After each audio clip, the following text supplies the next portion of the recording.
Well, Garmin's just released their new Varia radar, but this one has a camera fitted to it.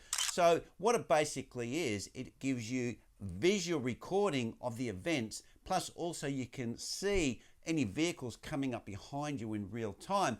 And this is a really great idea to incorporate a radar and a camera into the same unit. But somehow Garmin didn't quite get it right. So let's roll an intro and let's have a bit of a talk about this new piece of kit that Garmin have put out, which has a radar and a camera built into a single unit.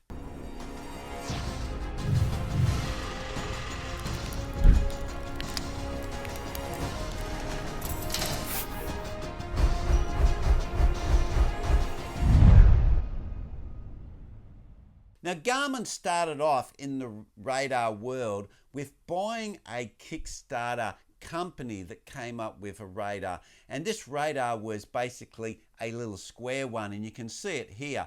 And this little unit was actually developed by a different company, and Garmin just rebadged it and used exactly the same unit. And that unit worked really well. It gave a flashing indication with LEDs going this way, backwards and forwards, and it worked perfectly. I had that unit and I used it. So I was one of the very first early adopters of these radar units.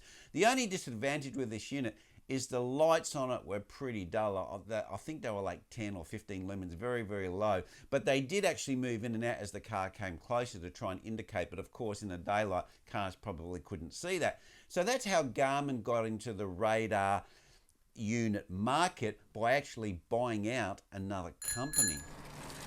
Now this unit, which they brought out, because it only worked with a Garmin headset, you could actually buy a separate headset, which you can actually see here. This one was an independent, so you didn't need to have a socket computer or anything like that to use it. You could just clip this in, it would fit into a Garmin mount, and it was quite a nice little unit, and it would just had some LEDs down the center and worked the same. You could see the cars moving along. It would show you how far they are away. It also give you a flashing indication when the car's there, and also give you a flashing green indication when the car disappeared. And that worked really well. And I had that unit as well because I like to run Wahoo. So I actually had two out front mounts, one with the unit from Garmin and one from Wahoo, which was my cycle computer.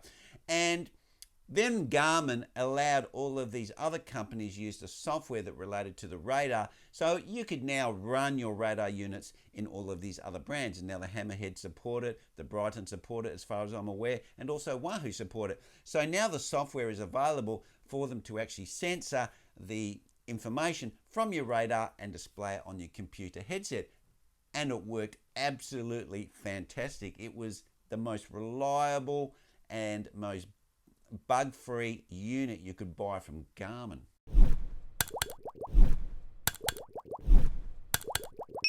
Now, a lot of people have been adding in the comments of a lot of these units that have been coming out, even like, because I did some reviews, even in my comments, saying, hey, wouldn't it be great if they got a camera like the Fly 6 and then they put it into a Garmin which had radar? So you had the radar and you had the camera all in one unit. Wouldn't that be a fantastic idea? Wouldn't that unit be great? And I would buy one straight away. Well, anyway, Garmin heard those calls and that's what they did. They put the camera and the radar into one unit and they came up with a unit. Now, some people are complaining about it being a bit heavy and all this, and probably the battery life's not that great. But if you're running a light radar and cameras are not so easy to run. They do take a bit of energy, and especially if you want to bring in stabilization and make the sensor bigger and make the quality bigger, the power consumption increases significantly. And I know this because I've got a heap of cameras, and a lot of the latest cameras that have really high quality have an overheating problem. So they do use a lot of energy, and they also put out a lot of heat. And even one of the latest cameras that Canon have brought out, you can only film on it with a battery for about 40 minutes. So once you go up in quality, the power consumption goes up. And of course, these companies like Fly 6 and Garmin need to consider this when you're selling a unit that people want to use for a number of hours. So how is this unit? Now, I haven't actually got my hands on one yet, but I've looked at all the reviews. And if you haven't checked them out, go and have a look at DC Rainmaker. go have a look at GP Lumber, because they've got the units and they probably got them on an embargo and they had them before they were actually released. And they've done some really good deep dives into them and they can give you the information. But in general, the biggest disappointment these people have is how you can access the data from the camera.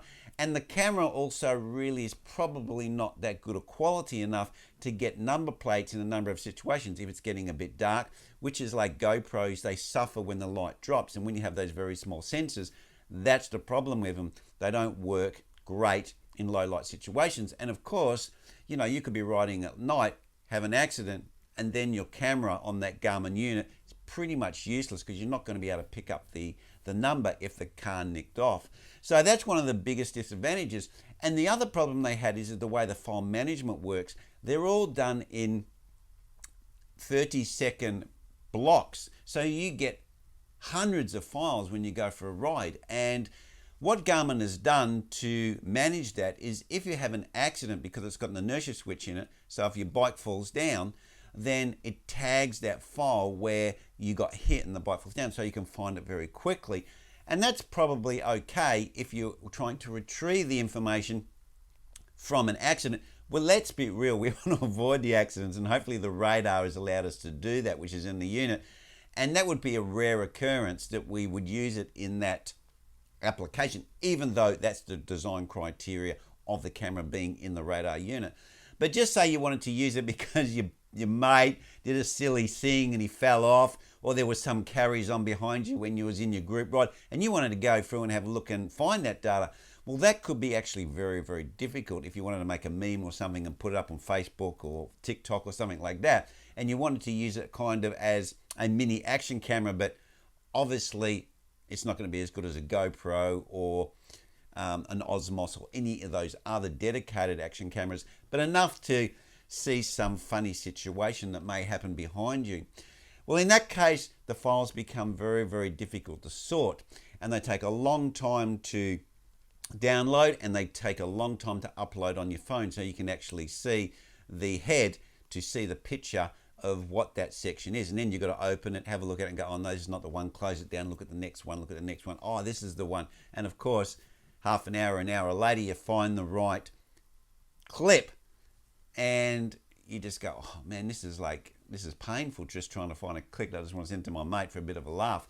So the reality is the management system that Garmin uses, and maybe there is limitations on the way that they're using power and storing those files, but it isn't very user friendly.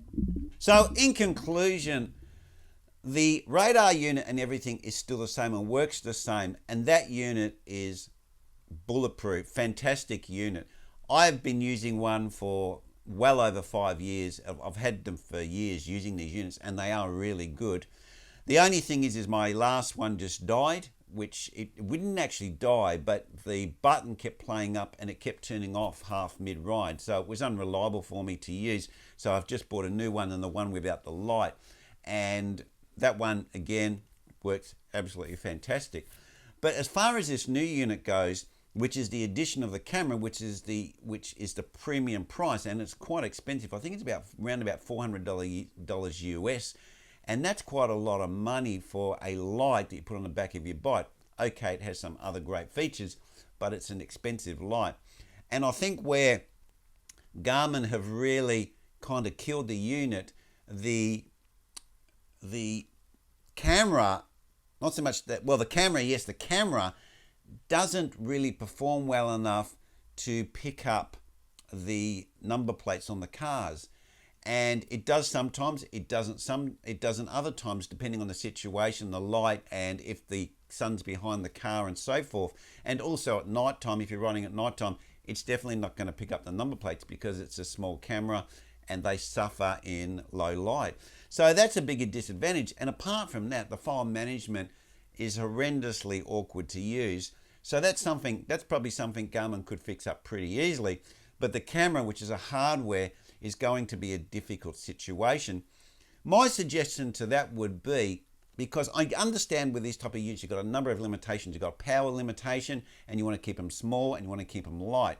What I would suggest is they go for a better sensor in there, a bigger sensor, which is obviously going to use more power, but instead of having it on a video function, put it on a photo function. So let's just say it takes 5 photos a second, right? Instead of most units take around about 30 frames per second. So reduce that, which would reduce the power consumption and the energy used. You could have a better sensor, and a photo is all you need. If you're having an accident, you just want to see the number plate. You want the quality to be really good. And when you take a photo, generally you can get better quality because it's not video and it doesn't have to transfer that data onto the card, because that's usually the limitations.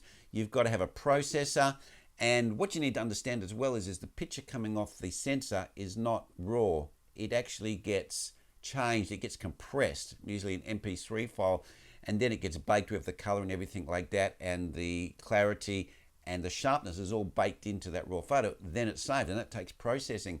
So if you went to a photo situation where it's only going snap, snap, snap, snap instead of do like filming. Yeah, I know, funny sounds. But that would make the power consumption a lot less, and it would still give you probably a fast enough amount of frames per second, say 5 maybe to 10 frames per second, enough to still see what the car was doing, how close it came, and the number plate, which is what we're after in reality, and do that with using less power. Well, anyway, guys, what do you think about this new Garmin RADAR that has this extra feature with the camera on? The idea is a great idea, but the implementation of it that Garmin's used is something to be desired from what most of the reviewers are saying. Well, anyway, guys, that's where I'm going to leave it. Leave your comments down below. What would you use a camera that's added to a radar? What would you use that for? Would you use it? Would you be tempted to use it as like a action camera, or would you only ever use it for an accident identification and never ever use it as a camera? And if that's the case, you can use the photo system. And that's where I'm going to leave it, guys. Remember to smash, smash, smash that like button. And if you haven't, and you're a Ninja watcher, right? Please can you subscribe down below, and we'll take that Ninja badge off you. And that's where I'm going to leave it. And I'll see you next vid.